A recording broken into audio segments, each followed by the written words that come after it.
14-15వ ఆర్థిక సంఘం నిధుల కింద 2019-2024 మధ్య గ్రామ పంచాయతీలకు విడుదల చేసిన నిధుల వివరాలు తెలియజేయాలని అసెంబ్లీలో సభ్యులు అడిగిన ప్రశ్నకు ఉప ముఖ్యమంత్రి పవన్ కళ్యాణ్ సమాధానమిచ్చారు.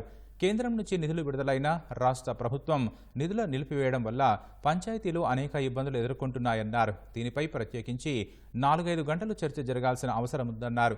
గత ప్రభుత్వం ఎవరి అనుమతి తీసుకోకుండానే 14వ ఆర్థిక సంఘం ఇచ్చిన సొమ్ములో కొంత ఆర్థిక శాఖ డిస్కంలకు మళ్లించిందని విమర్శించారు. గత ప్రభుత్వం చేసిన తప్పులన్నింటిపై శ్వేతపత్రం ఇచ్చే యోచనలో ఉన్నట్లు పవన్ కళ్యాణ్ వెల్లడించారు. డబ్బులు కనిపిస్తున్నాయి అకౌంట్స్లోకి వెళ్ళి, కానీ గ్రామ పంచాయతీలోకి వచ్చేటప్పటికి బ్లీచింగ్ పౌడర్ కొనడానికి కూడా డబ్బులు లేవు. 2019 నుండి 24 ఇప్పుడు దాకా 15th ఫైనాన్స్ కమిషన్ సంబంధించినంత వరకు 5,251 కోట్లు గ్రామ పంచాయతీల అకౌంట్లో పడ్డాయి. అలాగే 14వ ఫైనాన్స్ కమిషన్ సంబంధించి 2,336 కోట్లు అకౌంట్లో పడ్డాయి. టోటల్గా 7,587 కోట్లు పడ్డాయి.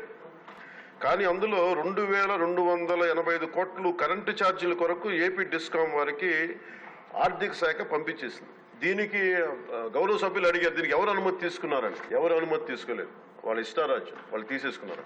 పంచాయతీల నిధులు పర్ క్యాపిటల్ గ్రాంట్ కానీ, స్టాంప్ డ్యూటీ కానీ, సెనరీ ఛార్జెస్ కానీ, వీటికి కూడా నిధులపై కూడా సమీక్షించి చాలా రావాల్సిన అధ్యక్ష పంచాయతీలకి దానికి ఎలా రావాలి, ఏం చేయాలి, విడుదల జరిగేటట్లు విల్ ఇనిషియేట్ ద యాక్షన్ అధ్యక్ష.